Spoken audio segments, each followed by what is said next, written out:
Wherever you go, whatever you do, throw a little at it. Omax, Vest and Briefs. Tiruchendur சட்டமன்ற தொகுதியில் வாக்கு சேகரிக்க செல்லும் இடமெல்லாம் மக்களின் எதிர்ப்பு தொடர்வதால் திமுக வேட்பாளர் அனிதா ராதாகிருஷ்ணன் பிரச்சாரத்தை ரத்து செய்த சம்பவம் அரங்கேறியுள்ளது.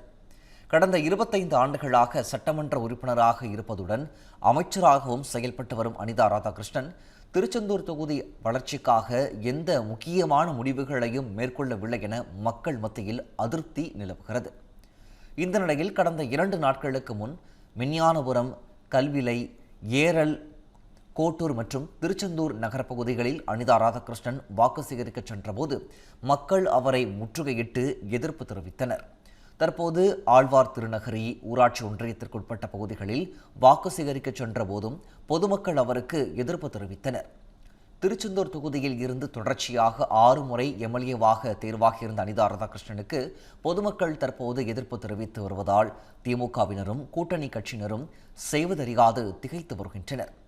இதனிடையே அமைச்சர் அனிதா ராதாகிருஷ்ணன் தொகுதி மக்களின் அதிருப்தியை மறைக்க கிராமமாக பணத்தை வாரி இறைத்து வருவதாக திமுக பிரமுகர் ஒருவர் சமூக வலைதளத்தில் பதிவிட்டுள்ளது சர்ச்சையை ஏற்படுத்தியுள்ளது.